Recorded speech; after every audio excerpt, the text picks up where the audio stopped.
Welcome to the Pirate Broadcast, where we interview interesting people doing interesting things, where you can expand your connections, your community. Kindness is cool and smiles are free. And let's get this party started.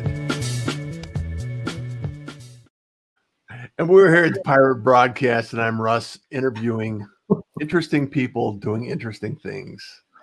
And you know, we can always be found on LinkedIn Live, Facebook, YouTube, and Periscope. So wherever you happen to hang out, wherever you happen to enjoy your content, love to see you there.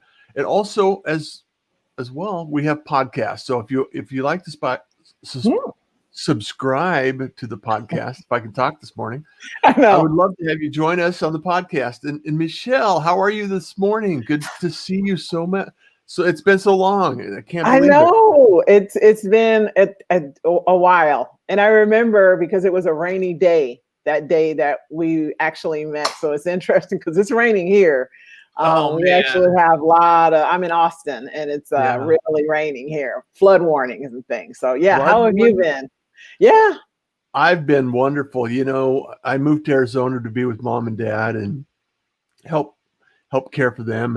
And unfortunately, Dad passed away this year, and 91, lived a good life. We were here. This is why we were here. And, you know, the journey has been wonderful.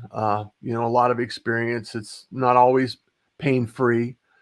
And it is amazing to experience life and understand that, you know, we're here for a reason, and we're here for a very short period of time. So one of the things that I wanted to mention to people is Meshell and I had met in Houston years ago, and we were doing a vision board. It was a class, essentially. You gave a class. Workshop. It was an amazing class, and a lot of people walked away with a lot of clarity. And I wanted to dive in a little bit more about that. And from that kind of beginning, tell us and walk us through a little bit about what you've been doing up until now. Well, one, you have someone on your timeline, and I want to say Abhijit. He's from India. He's a young entrepreneur. So I went to comments. I'm getting better at this, right? So I want to shout him out because he's saying hi to us from India. And I love the fact that we get to have this impact around the globe, Russ. So this is so cool. So we're going to say hi. Yeah. Hey, how are you, sir? Welcome. Fantastic. So my journey, as we discussed before, and what I've been sharing with people is I started, my clarity started around the age of 20, and that was with an incarceration. I had a short stint in the California Correctional Penal System, which gave me the clarity that I didn't want to go back. And so all I knew was that I didn't have necessarily the wise sages or the adults in my life who could give me guidance or impart in me. I didn't even have people who were telling me I was smart or pretty or anything like that. I just knew that I didn't want to go back. And so I observed. I became hyper vigilant about my observations and watching people. And the one thing I was clear on is that people who did not go back, or the term is recidivism, they kept a job. So then I went and got a job. So then I went to work and said, okay, how do you keep a job? Right? Because now you got to keep it. And so then I started observing that the people who not only kept jobs, but excelled at work were the ones who were the most valuable to superiors, business owners. And so that became my mantra. I will leave you better off for having met me, period. So I just didn't want to be valuable at work. I wanted to be valuable to the world. And that has been my guiding light. And every principle I teach, as you did the vision board workshop, is not just about what you want, but it's on the and the path to acquiring what you want. How are you leaving those better for interfacing with you, right? Are you leaving a path behind you of destruction and dismay and disappointment of all those people that you've worked with? Or are you leaving people inspired, enlightened, empowered, encouraged for having crossed paths with you, believing that they can have the infinite abundance that we all have access to? So, you know, a lot of that, I think we could what I hear you saying is you made a decision, you made a conscious decision to take responsibility for your actions and all Yes, your actions and all of the you know the reactions that people have that are around you, and make it a positive one. So you're making a positive impact on the world instead of a yes, negative impact on the world. And I think that is so important right now to understand that once I did a post last night. It says, what are you holding on to that's holding you back, that's not allowing you the opportunity to let something better into your life? And I think so many times, when you take responsibility for those actions and you really get critical and honest with yourself, and you get some reflection going, and you're saying, what do I need to do to improve my situation today?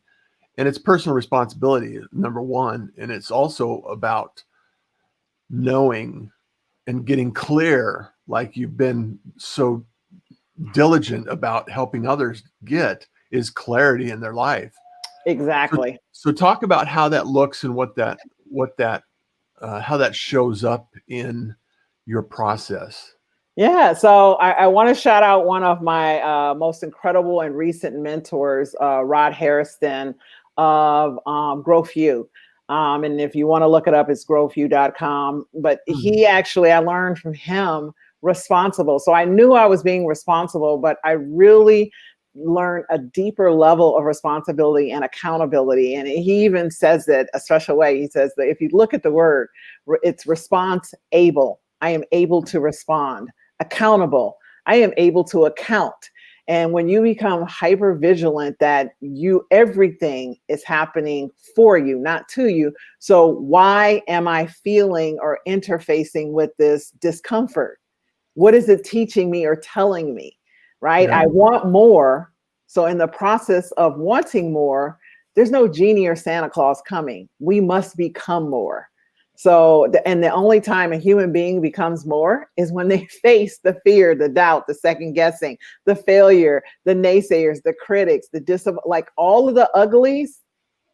When you face those and go through them, you find out they're not real. They're simply feelings. They're simply stories we're telling ourselves. And Yeah. that's where you start to get the strength. So again, the being responsible is the only way that you will have that sustained state of peace that gives you clarity so you can make those better decisions. Right. And Mm. it's that accountable. I'm able to account. And at this point in time, say, it may not have been my fault, yet it is my responsibility.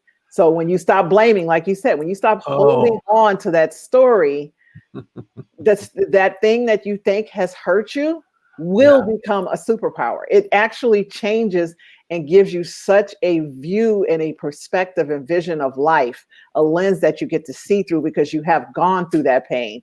But you will not get that lens when you tell the story of pain instead of possibility.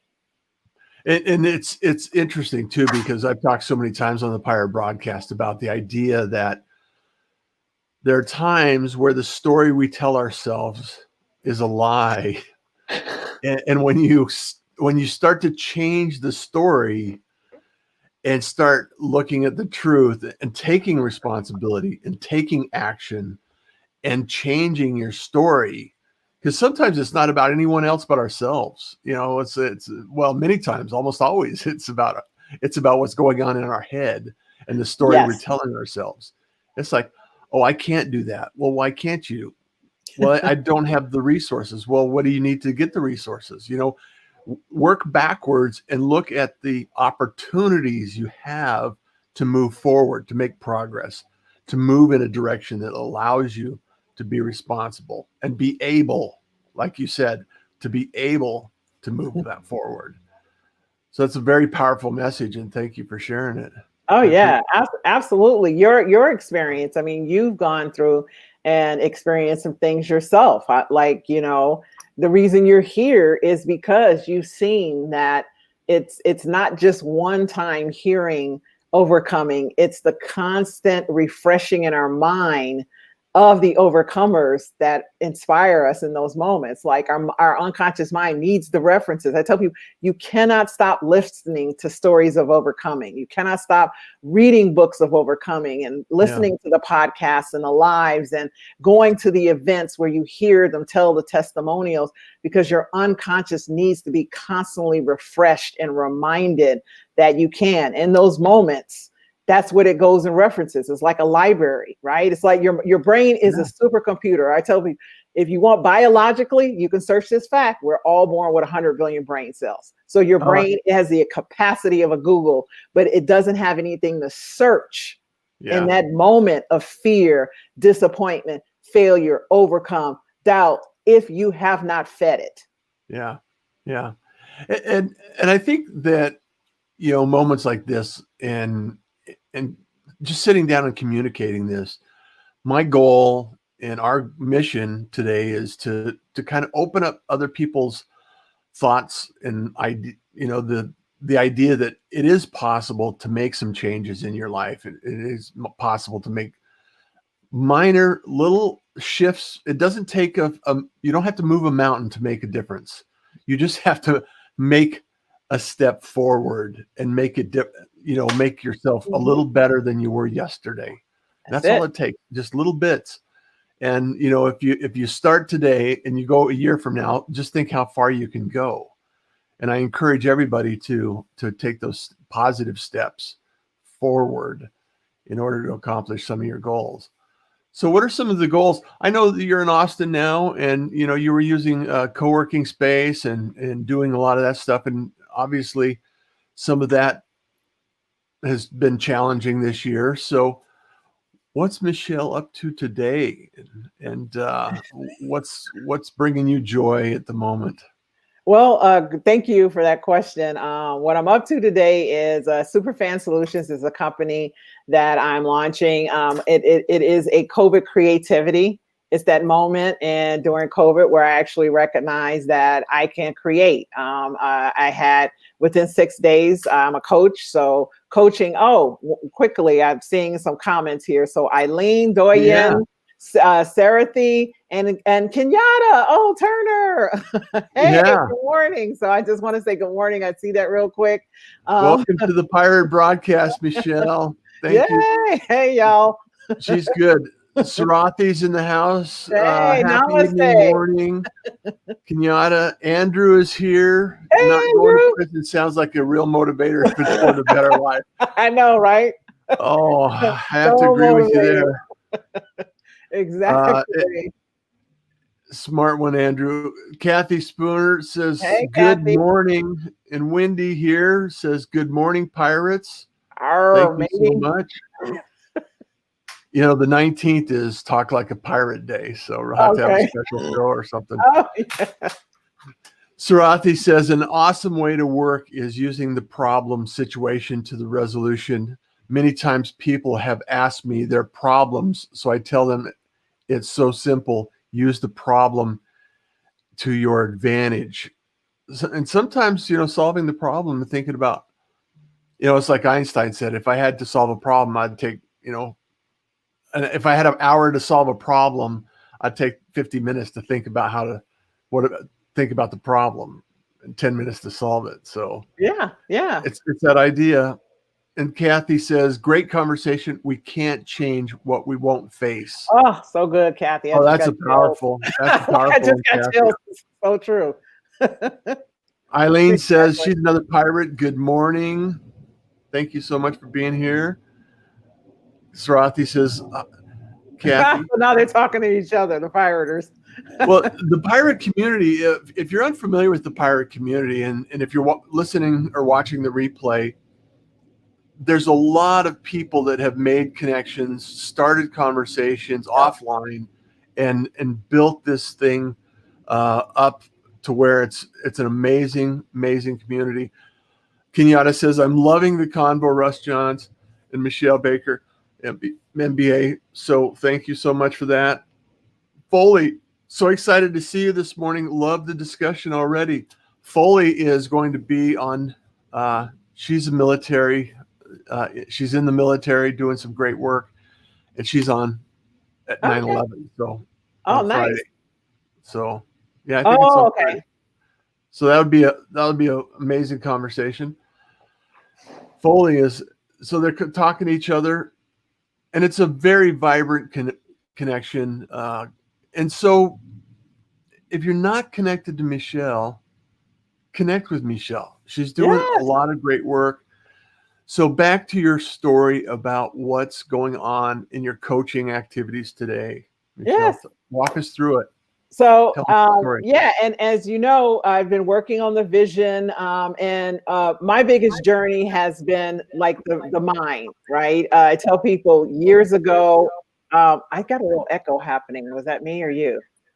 Did you have it? I don't have it. Okay, then that's okay.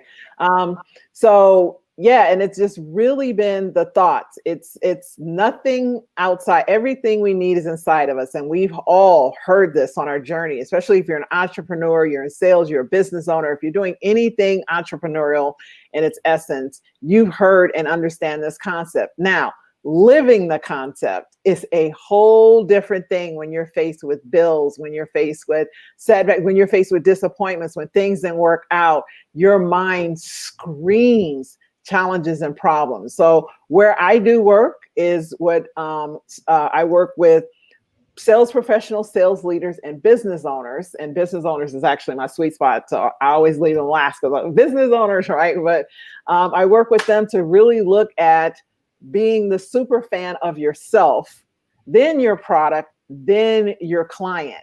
Because what you're literally doing when you're going out to actually have that conversation about your product or offer, you're actually translating them your belief and your ability not just to sell something, but to co-create with them a better existence. They have a problem, you are the solution. So when you get really excited about the opportunity to partner with them, to work with them, to change their life, you become their super fan. And it changes how business is done. It changes humanity. It actually elevates both of you, and you do, and it's a better way to work. This is the way the marketplace is meant to be. Instead of you just going out trying to cold call all these people and get people and close. One of the things I remind people is, and I've learned this again from my mentor over at the National Association of Sales Professionals, when you actually focus on what you propose versus the close, trying to get the client, you will actually get more sales, because a no doesn't mean not now, it just means not never. And your goal is to leave people better off. Yeah. If they buy or not, because you don't know if they're a referral, if they're a recommendation, or if they're a repeat for later. You don't know in that moment. Your only purpose is to be valuable, be a solution. And when I tell people, when you think about it, when you're stuck in the moment, think about your most favorable outcome. What would this place that you're stuck feel like if it was going well? Focus on that and just hold the feeling. It will never happen the way you think it will, but you will get the feeling when you believe it's possible. And that's what people don't understand. It's our thoughts. Thoughts become things. So that's where I work. I work on the psychology, the forward facing. People are focused on a strategy of how or what to sell. I'm focused on why you want to sell and who are you in the process and solution for your client. Then we go into strategy. Yeah, I love that. And so many times, Meshell, I have had, it's almost like this startup syndrome and the minimal viable product that I think, okay, well, if I have this problem, other people must have this problem. So I create something amazing and I go out and I share it with people, and it's like, yeah, that's not what I need to solve right now. It's like, and a lot of times clients just feel like I just need more clients. I just need prospects. I need more leads. Yes. And when they think about it that way, and I've been through this process. I've continued to evolve through this process, as we most often do. And it's like you really have to get clear on what it is, what the problem is that you're solving for somebody, or how you're helping others, before you even talk about the problem that you have. Because if you can't solve that problem, you don't need to fit a square peg in a round hole just to sell a product, and it doesn't work for anyone. It leaves them with a bad taste because you sold them something they didn't need, and then you don't have a relationship. And so often we forget about that process, and when we try to shortcut the process, it ends up in a bad way typically. So A- getting a- clarity on what you're selling, how you're helping, and it doesn't mean that you can't help other people, even if your product isn't right for them. And the way that you help them is not to sell it to them and to get a fan out of it, right? Exactly. There are businesses that have been around for decades who don't use social media, who don't go out and promote themselves. And that same business will probably have a customer appreciation program in place. They'll probably have a referral program in place, right? So their focus is on being massively valuable to the people they serve, more so than trying to figure out how to get more people, right? Yeah. It's think about it. If you nurture, and if you nurture what you have, it will always grow. There's laws in place in our universe, in our world, right, that you cannot bend them or break them. And one, I always tell people, the law of increase, right? You're a business owner, you want more, you must plant and Yeah. nurture and water and weed. And I always say, what's the best fertilizer in the world? Crap. Manure. So when it starts to feel all ucky and hard, say thank you. Say thank you. Say thank you, because it's always working in your favor. And the people who are the most successful in business and thrive are the ones who understand this principle and continue to plant and nurture at the same time, because harvest is then for them is always coming. That's what they call the pipeline, so to speak. Mm-hmm. And then it's all about the ideal client. So getting back to that niche. I remember you, Tara Bowman, if you remember her. She was Oh the first yeah, person, sure. right? She was one of the first people I heard say, there's riches and niches. And it's that concept that when you get good at speaking directly to the person that you're more inclined and you're best built to serve and be their solution, you expand from there. Anyone who has an empire started by being known for one thing. They didn't try to build an empire from the beginning. They got known for one thing, got massively masterful at it, Yeah. and then they spread out. But the world keeps telling you to do all these different things. And what I just say, get clear, get compelled, focus on that one thing, become successful, then branch out. It's amazing how distracting life can be. And I think it's really it goes back to that point.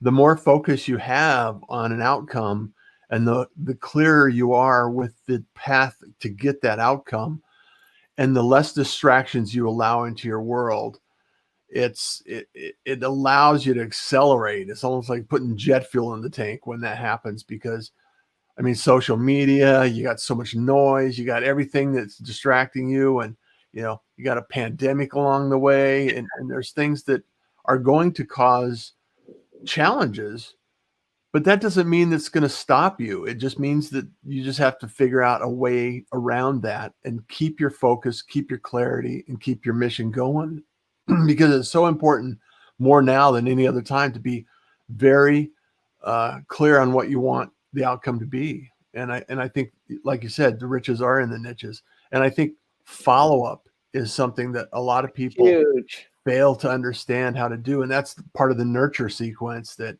Mhm. a lot of people, um, need to continue to work to improve on. So myself included. It's like a lot of my work and evolution in business has been because of my relationships, not because of someone I haven't met yet. It's typically someone in my network, someone I have a relationship with that knows what I do and didn't need it then, and that needs it now. So Yes. it's a Yes. very good point. Right.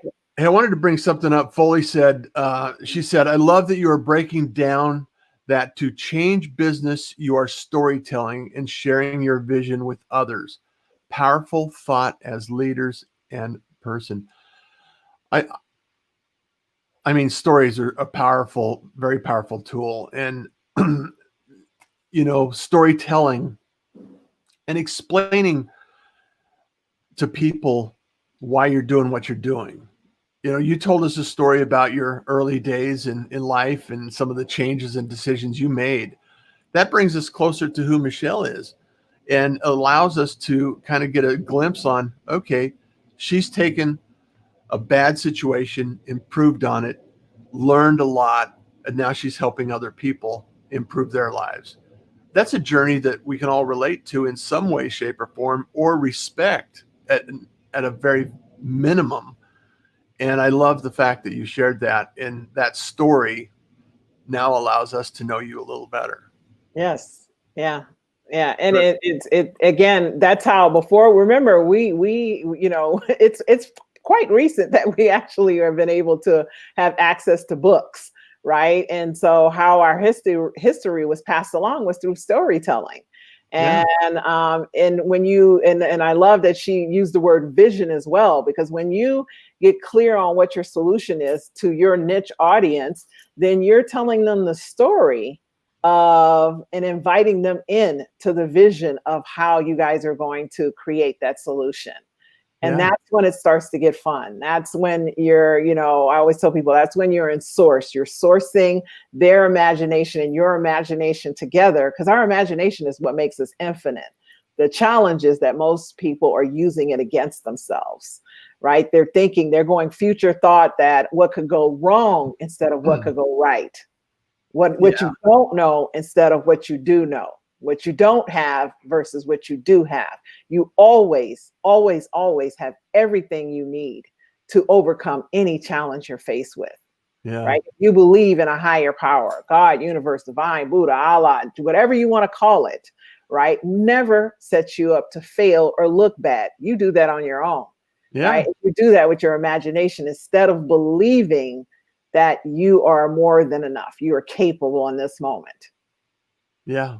I call it future tripping. Don't go future tripping. Stay in the moment. Get the get the can'ts into a mode of how can I, and figure it out, because we have an opportunity to figure this out. We just have to figure out. It may not be our outcome that we had originally envisioned. However, the result can still be the same. And we just have to pay attention to what we're feeling, because it's just an emotion. Our feelings and our thoughts are, we have control over it. We have control over what we do with our outcome when we put some energy into it. So Kenyatta says, yes, thoughts are things. This is real talk. And that's where it all begins. Yeah. Yeah. Carl Sarathi says, Carl Rogers is one of my favorites. And when I did clinical psychology, it's still the first day I read about it. And we have various ways to make him unlearn and relearn and maintain them. He. And he says, in one of my learnings, the speaker says, focus on the process of the outcome and not the outcome. The outcome will always come. So it is the process. So true, Russ. So thank you so much for that, Sarathi. Absorbing and brainstorming as I listen, says Kathy's. No, that was actually Slap Tags, who is Sherry Lawley. So, and then Kathy Spooner Sarathi, good morning. So these conversations, we all have them in our heads at times. And I would encourage people to actually reach out and have conversations with groups or other people in your community or peers, and think out loud and exchange these ideas, because sometimes what we're telling ourselves is not the perception or not the reality that we need to see, and not the reality others see in us, right? And Yes. as a coach, I'm sure you've experienced this, where somebody has an opinion of themselves which is completely not accurate, and then you can help them change the way they see themselves. Yes. Oh, yeah, absolutely. So you were going to say, have I ever had the opportunity to help people change the way they see themselves? Yeah. So, yes, the work that I do And especially I would say with business owners, because as a business owner, our business only thrives to the level that we thrive. Right. So being an entrepreneur or business owner, it's you literally are going into self-development. You see that those who do the best have actually invested in coaching. They generally end up having breakthroughs of self-limiting beliefs and thoughts and money issues and backgrounds. And so we, as an adult, if you've never sat down and decided clearly who you want to be, what you want to have and why you want to have it, you are just an amalgam. You are hodgepodge of your past, your history, your parents, your background, how you grew up, the teachers, your experiences, good, bad, or indifferent. And it's the people who actually decide clearly, make that clear decision. This is who I want to be, and this is the legacy that I live. I want you to think about people who have, left this life. We recently had the guy from Black Panther, Chad. I can't say his name, I'm gonna get choked up. Because he's also a Howard University graduate, and so am I. So it's really special to me. But anyway, he passed away, and you see like all that he did. It was a legacy. It's a decision at some point in life that you make this decision that when I leave this planet, I'm going to leave it better off. And then you live that life. You don't magically get to leave a legacy by not making that decision. Yeah. Now, and that's the one true we know, that we're all leaving here. We're all at some point have an expiration date. We don't know when that is. So I actually start with people on that and work backwards. Yeah. So statistically, we're going to be dead a lot longer than we're alive. I love that. Right? See, I don't know. The universe has been around a lot longer than me. So exactly. I'm just saying. Exactly. It's such a short time. It's, as they say, it's gone in the blink of an eye. And the wonderful thing about life is there's no point where you can't change your mind and make a new decision. Yeah. At every day, any day you can wake up and decide today is the day and make that decision. And that's what I love about life. I have clients. I just had a woman who worked with me and kind of like went through our process, and it was 9 months. And she actually was 70 and she had retired. And she decided that at that age, she wanted to live the rest of her life, the best of her life. She had a lot of inner voice critic and challenges in her retirement. She wanted to unload all the baggage and really create, I'm 70, I plan to live to be 95. That's her plan. So what am I going to do with the next 25 years? Right. And it was so fun working with her and seeing that clarity and seeing her make those decisions and have better conversations. And everything she did initially was massively uncomfortable, but she did it. That's such a wonderful way to, make a change, make a positive change. And it's never too late to change. It's never too late to make some adjustments in your life to improve and also help others along the way. And Meshell, this has been so amazing. I'm so glad that we had the opportunity to reconnect and engage and share a little bit about what you're doing. And so how's the best way for people to get a hold of you? So the best way to get a hold of me is to send me a message, a message on LinkedIn, and we'll connect. We'll get on each other's calendar and have a conversation. And if you're a business owner, I just want to shout out quick that I'm a co-founder in a business growth community for conscious entrepreneurs. So if you listen through this and you're a business owner, you're conscious. You really want to, what we call, create meaningful money, grow your business and help humanity and your community at the same time. Yeah. I'd really love to chat with you about, as Russ said, a community of people that thrive just like this pirate community, people who are really having empowering, inspiring, and encouraging conversations about how to be better and change the world at the same time. So I'm so glad to be here, Russ. Thank you so much for this. It's amazing. And I do appreciate you and all that you're doing. And thank you for taking the time to be here, Meshell. It's always a pleasure. And as you all know, kindness is cool, smiles are free, and you enjoy the day. Take care, everyone. Thank you for joining the Pirate Broadcast. If you found this content valuable, Please like, comment, and share it across your social media channels. I would love the opportunity to help others grow in their business. The Pirate Syndicate is a platform where you show up, we produce the show. It's that easy. If you want to be seen, be heard, and be talked about,